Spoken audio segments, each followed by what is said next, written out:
This is Bucket Talk, a weekly podcast for people who work in the trades and construction that aren't just trying to survive, but have the ambition and desire to thrive.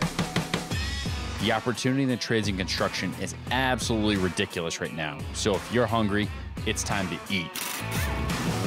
We discuss what it takes to rise from the bottom to the top with people who are well on their way and roll up their sleeves every single day. All right, this episode of Bucket Talk is going to be a banger. We got Keaton, a.k.a. The Muscle from Diesel Brothers on the show. Welcome, Keaton. Thank you, my man. I'm excited to be here. I love your stuff, so I'm happy to be on the podcast. Awesome. So this podcast obviously is about the trades and construction.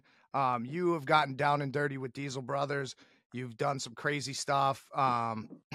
Just want to get a little background of, where you started out as a kid, some of the life lessons you've learned along the way, and then rolling right into what you're doing today. But yeah, go far back.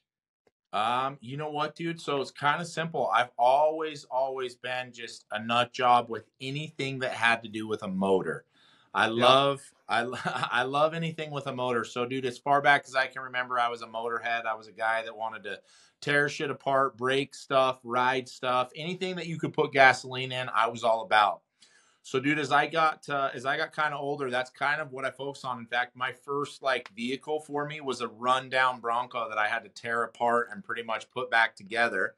And of course, we lifted it and did the big wheels and tires. But, dude, I grew up essentially wanting to modify every single thing I could possibly get my hands on. So when I turned 21, I realized I wanted to be an entrepreneur. I didn't want to do the 9-to-5 thing. So I kind of ran down the road of being an entrepreneur, and I started building businesses kind of the same way that I built and modified cars. Yeah. And in the interim of all of that, when I was about 24, I actually grew up with Diesel Dave and Heavy D. When I was about 24, we connected and we decided we wanted to start building trucks and doing a giveaway and building a company. So we actually built what was considered to be diesel sellers at the time. And so, dude, I put all that together and we started doing crazy shit and crazy builds. And then the Discovery Channel reached out to us and they were like, hey, we want to do a TV show with you guys doing crazy shit, building your business and building trucks. So I got put on a TV show with the Discovery Channel, which was kind of crazy. But it worked out perfectly. We had 8 seasons of the Diesel Brothers. And in the interim of that entire time, what most people don't know is I was building businesses. I actually have built 35 companies since I started around 21 years old. And dude, it's been crazy. It's been crazy. So that's my life now. That's wild. I mean, that's a lot to chew on too, because, I know that when I was, first starting out in the automotive industry, I was looking to my mentors, to my boss, like, how do I become a shop owner one day? Honestly, I shied away from it. I've watched a lot of your stuff, and I think I had the know-how to do it, from the shop perspective, but it was just like the business angle, the, how do you set up payroll? How do you do the HR? How do you get the permitting? How do you do all this stuff? And what I gather from you is it's like, honestly, just fucking do it and let everything fall in place. It's the 100%. easiest now. It's the easiest now to start a business than it ever was before. That being said, that's easy to say, but what are some of the tips and tricks you can give there to a young guy that's out there wanting to start his own automotive shop, landscaping company, something like that? Dude, it's really, really simple. I tell people a really simple rule. Stop fucking analyzing and start doing. Most people, they analyze themselves into being paralyzed. In fact, we call it analysis paralysis. And that's what 99% of the world does. They tell me about how they're going to do it, what it's going to look like, what it's going to take, how hard it's going to be, all of the obstacles. And then they just keep thinking and thinking and thinking. Let me tell you something. There is only one difference between success and failure. Only one. And it's actually just doing shit. And here's the thing, dude. Everybody who's ever done anything worth a shit has been because they were willing to continue to do things rather than just sit and talk about it and analyze it and think about it and prepare for it.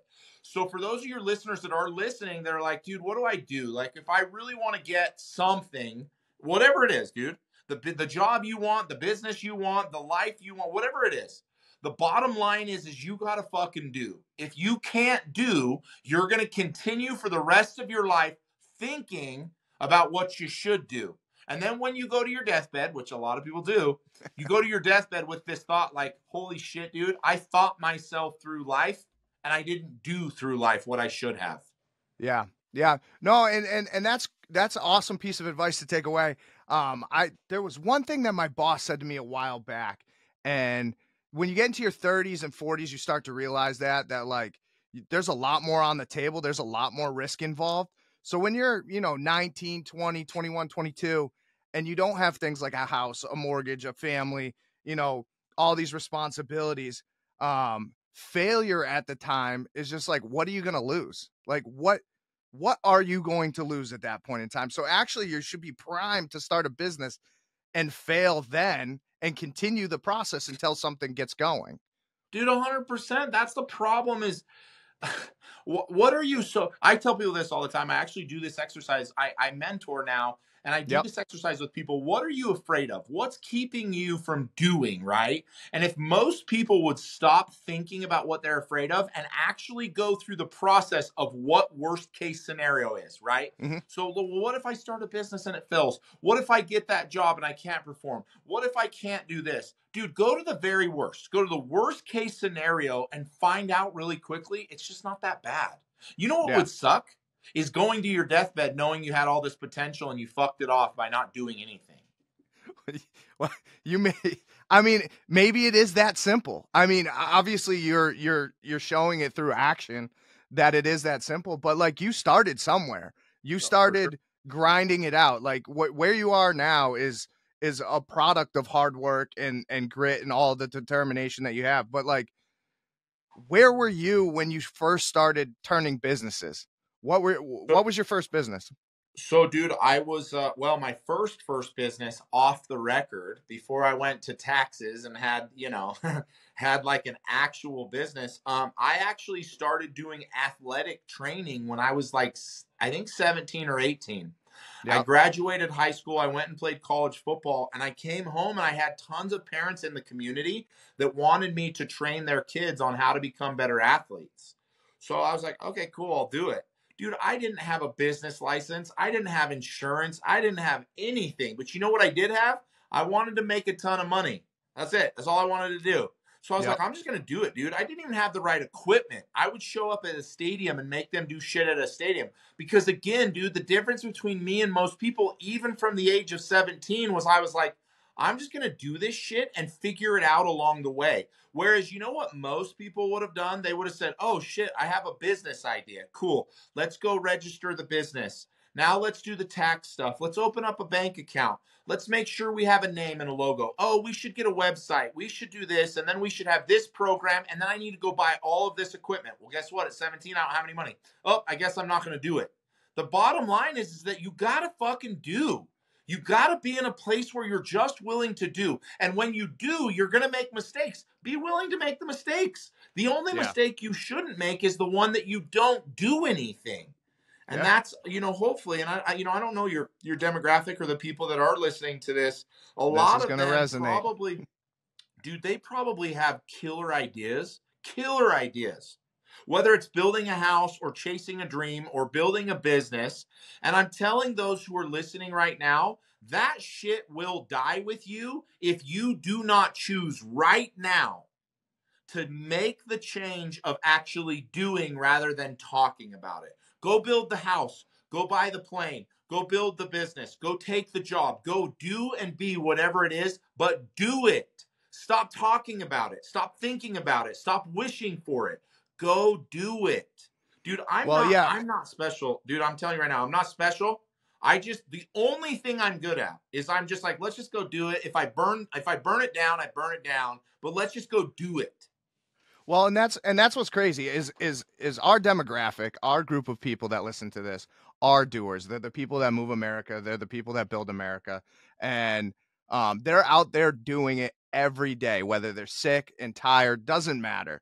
The problem is that we've been held down for so long at like, this is what you're good at and this is what you'll only aspire to. So again, I think that to some degree those dreams are crushed. Like I was told growing up, you'll never amount to anything. Not from my parents. God, I love them. They were my most amazing supporters. But outside of that, it was like, you're not a good student.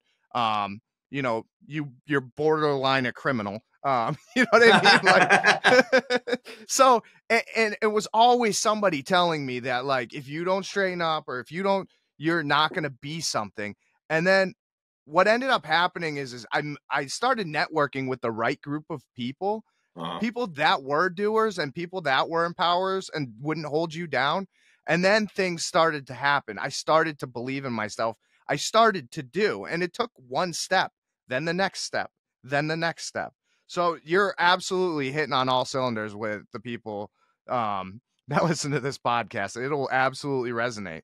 I love that, dude. I love that. You know, one of the things I will say is this, and hopefully this is those people. It's not hard work that gets you successful. In fact, the people who listen to this are probably the hardest workers in America, and somehow they're not the richest and they're not the most successful because hard work is not where it's at. It's hard work mixed with discipline and the ability to see one's potential. The problem is that these people don't actually see their full potential of what they are capable of. You know, it's like I see some of these guys that are building these huge companies. They're working inside as a CFO or as the head what's the word? Foreman, as the head foreman of the company, all the way down to the peon that's running around getting shit for people. The reality is that network, that whole infrastructure wouldn't work without them, but they're tricked into thinking that they can't do anything without that company. And the reality is they need to realize their potential and then go work hard, not just sit there and work hard for no apparent reason with zero vision. So again, dude, a little nugget I'll give for those people who are listening, like you need to mix hard work with vision. And if you can, for just a minute, get a vision in your mind that you're capable of much more than you're currently doing, and then mix it with the hard work, because we both know your listeners they just work their hands to the bone. Hell yeah. If we could get them to capture the vision of how, like literally how capable they are to be successful and then integrate that hard work, oh my dude, I'm telling you right now, they crush all day long. Yeah. And, you know, a lot of people now, like, you don't need to go to business school. You don't need to get an MBA. You don't need to do any of this stuff. Information is readily available. Fucking ChatGPT, Google, Reddit, you name it. Like, the information is out there. Just go and grab it. And you'll be able to, you know, I mean, work with other people. Networking's huge. Go and say, hey, how'd you build your business? Do you mind if I shadow you or whatever? So this is what I want to say to that, just because I don't mean to interrupt you, but this is a really important point. And dude, because I really want to bring value to your listeners, because a lot of them are like, well, shit, dude, I work hard and I'm not being as successful as I want to. Let me tell you what the key to success is for those that work hard. And again, I want to give this statistic. Dude, there's only 10% of the entire world that works as hard as the men and women that are listening to this podcast. I'll just tell you that right now, which means you should be the top 10% of the most successful in the world, but you're not, because you're not willing to invest in yourself. They're not. They work day in and day out. They pay their bills. They do their thing. They never really invest in themselves. Now, what does that mean? And this is the reason I bring this up, because you actually said it. Investing in yourself means go to people that you see have the life that you seek and ask them how they did it. And that means, most of the time, that means, hey, man, how do I pay you to get your advice? Because, dude, that's what I did. I literally went to people who had the life I sought. And, dude, I was a hard worker. But I wasn't being successful until I had a mentor, quote unquote. And dude, he wasn't even a mentor, because he literally was like, I've never really coached anybody, but you're asking me how I got what I got, and I'm going to tell you. Dude, I paid that guy, I remember I paid him $2,500 a month for like 4 months. It was like all the money that I had. Yeah. But what he did is he opened my eyes to the ability that I had and to the potential that was out there. And then he was like, dude, you're working too hard without a vision. Yeah. And then he actually showed me what I needed to integrate. So this is that piece that I really want these people who are listening to kind of focus on. You need to invest in yourself. Everybody, especially tradesmen, are willing to spend money to go to trade school. That's investing in yourself. Why wouldn't you continue that path of investing in yourself? Why would you stop at trade school? Why not find someone who makes more money, who's more successful, who has the life you want, and say to them, hey, man, I want to have what you have. What's it going to cost me to get that information so I can have those things? I'm tired of working day in and day out with no vision. I'm tired of busting my ass. I'm a harder worker than everybody, which I'm sure your guys are. And then say, hey, I'm ready. I'm ready to just invest in myself. And I guarantee you when these people do that, oh, dude, the sky's the limit because hard work is rare. But those who have it are building, they're building the infrastructure of America when they should be building their own dreams. Yeah. Yeah. No, I mean, fuck, if I could do it all over again, I'd be following your advice. I wish I had this advice at a younger age. And I guess that's why we're doing this podcast. But, all right. So you've built multiple businesses.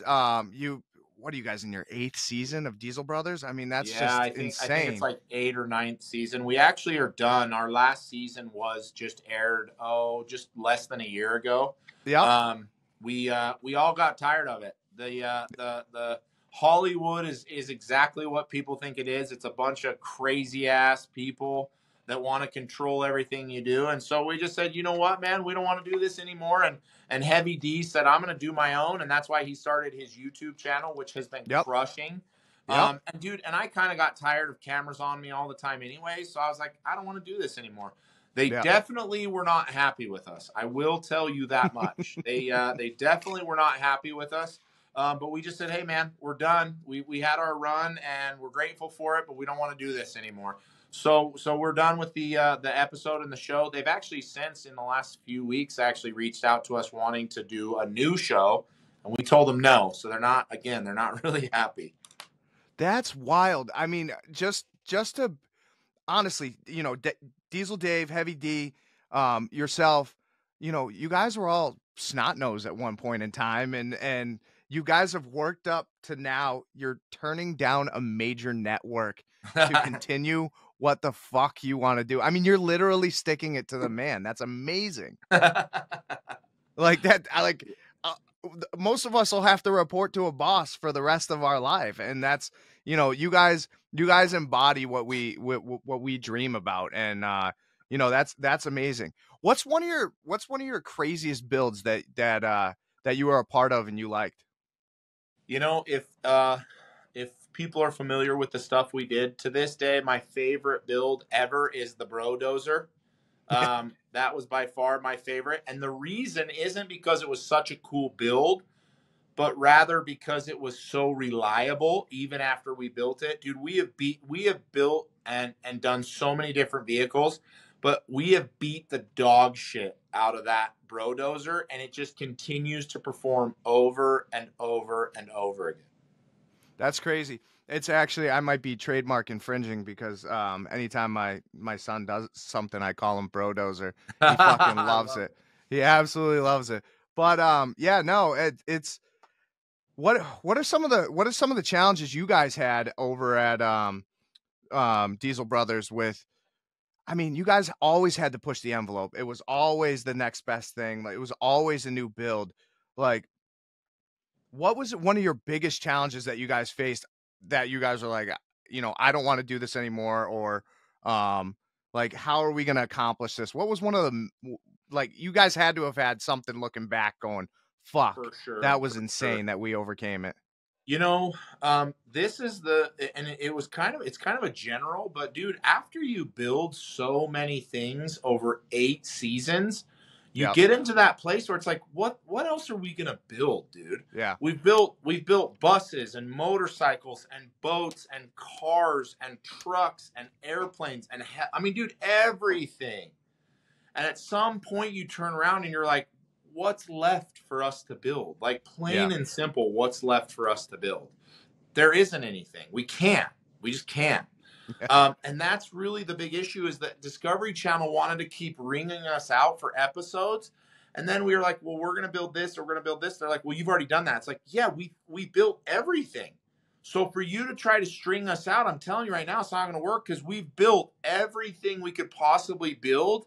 I mean, sure, we can build it bigger or sleeker or whatever, but dude, at some point you've built everything. That's the big problem with most reality shows is, dude, you run out of content, because at the end of the day, dude, 8 seasons and I don't know, 80 episodes or whatever, or 100, I don't even know how many episodes we did. You run out of shit that you built. And that was the biggest thing we ran into. And then they wanted to press us to do new, bigger shit. And it's like, what do you want us to build? A new world? There's nothing left. Well, it was, I've caught a couple of episodes, and actually the two that stick out were the one where the kid did the Eagle Scout project, and you guys went out and pulled all those cars out of the ravine, and I thought that was cool that you guys are going in a new direction. And same with California, the amount of fucking equipment that you guys trekked to California to dig everybody out, like that's got to be fulfilling. Dude, the thing is, when you talk about content, new content, that shit never gets old. Like helping people and getting people. That's why Heavy D essentially went to the YouTube channel, because it wasn't like, well, what's new? What's new? It's like, no, dude, this is what we like to do, and this is what we're going to film. And if you don't like it, that's okay. You don't have to like it. We're going to continue to do this. And dude, it's been really, really beneficial. That's crazy. So, you know, for all the, I guess there's probably, you've made it, so there's got to be some haters out there. One thing that you can say is you never fucking sold out. No, we definitely didn't do that. You guys are staying true to yourself. That's awesome. Let's talk cars. Okay. What's the fucking best car that you drive currently? That I've ever driven, or that I have currently? That you own in the collection today. You know, I only have one car currently. Nice. I have 2 trucks. Yeah. I have 2 SUVs, and then I have one car. And I guess I should have said vehicle. Yeah, well, the car that I like is the one that I currently have. It's the Mercedes-Benz AMG GTR. And dude, it is such a fun car to drive. It's really small. It is really small, but it's such a fun car to drive. And dude, it hits the racetrack like nothing. I mean, that car is just, and I've had a lot of exotics. That car is by far the funnest. Top speed you hit with it? 170. I've actually never gone that fast. Not in a car. It's actually, if you're not in an exotic car, it's scary as shit. Really? Oh yeah, dude. I've gone 137 in an F450. Well, okay, I can see. And that, dude, that was where you were like, I'm pretty sure we're gonna meet Jesus. Like that one, I'm pretty sure we're gonna meet. Because dude, it was scary shit, and you're just like, I don't know if this thing's gonna hold together. Now that was way scarier than doing 170 in my GTR. It's wild, because I think like the drive shafts are only rated for certain speed before they shear. Like just the vehicle starts failing at that point. Well, yeah, and they only let you go to like 110 before they govern out. But we obviously took the governor out. Why not? And it was on a truck that was on 40-inch tires. So 137 on 40-inch tires, like you're pretty sure something's gonna give. That's wild. That's wild. And it all stayed together. That's amazing. It all stayed together, dude. We were good. So, yeah, dude, this is fucking amazing. I do have another question for you, and for all you gun enthusiasts out there, why Pac-Man? So if you look in my actual safe, you have the option to do like 15 different screens. Okay. And that's just one of them. But dude, who didn't like Pac-Man? If you don't like Pac-Man, you got to get out. That's 100%. I got so fucking frustrated with that game, dude. If you don't like Pac-Man, you got to go.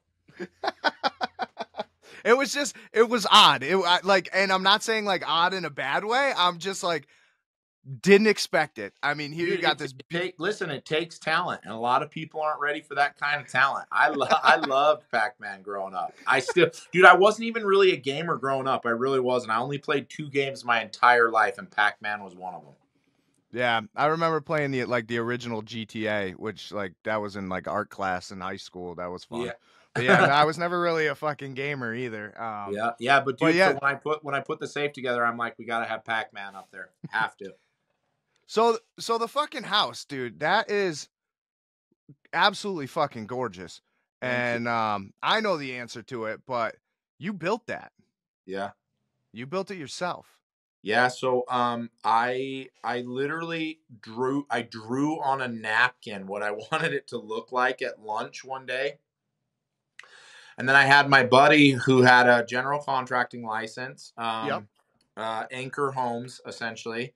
And I just said, listen, man, I would love for your help and guidance, but I'm building this bitch by myself. Like, I just am. This is one of those, like, just go and do, right? Like, I had no idea what I was doing, but I'm like, I'm just going to do it. So we designed it. I gave my napkin to the engineer, to the architect, and I was like, here you go, man, make this work. They looked at me like I was an idiot. And then we got our plans back, and I bought an RV, a trailer, and I parked it on my lot. And I'm like, I'm going to be here every day. I'm going to be overseeing it all. I'm going to hire and fire. I'm going to pay my subs. Like, I'm going to be here every fucking day. And I'm just going to build this thing. So we did, dude. It took just under a year, which is kind of crazy, especially during COVID, because nothing worked right. And we just kind of, we got to the most frustrating phases, and then we got through it. So it was great. I think it's been built for about a year and a half. Hell yeah. That's fucking amazing. Yeah, I mean, it's the way I would want to go, metal and concrete. There's nothing better. Exactly. Hell yeah. Awesome. So, you're obviously living the life. You got Limitless now. I'll let you talk about that. That seems like that's amazing. What you got going on there. I own a few companies still, but I'm really only focusing on one, and that's Limitless Society. I firmly believe that everybody should live the life they want. And the only way to live the life you want is to become the greatest version of yourself, which means you have to invest in growth. You personally have to invest in growth. And if you work as hard on yourself as you do on your job, you 100% will be more successful than you could possibly imagine. In fact, if there's a message that I would give to your guys, are you there? Yep. Okay, the screen kind of cut out. If there's a message that you could give to your guys, it would be this. If you would work as hard on yourself as you do on your job, because I know everybody listening, they're hard workers, you will 100% be more successful than you could possibly imagine. It just takes you working on yourself more than you work on your job. Dude, words to live by. Thank you. Thank you for all of this. Absolutely, dude. So, I mean, honestly, it's been a pleasure having you on the podcast. We'll obviously pick your brain more as we go. But this has been a pleasure. Thanks for being on. Absolutely, dude. Thank you. And again, dude, not because this isn't a paid shout out. Your guys' stuff is by far the best shit out there. And I wear it all the time. I love everything you guys do. And as a special thanks to our loyal listeners, we're giving $10 off your next purchase of $60 or more at BRUNTWorkwear.com. Use discount code BucketTalk10. That's BucketTalk10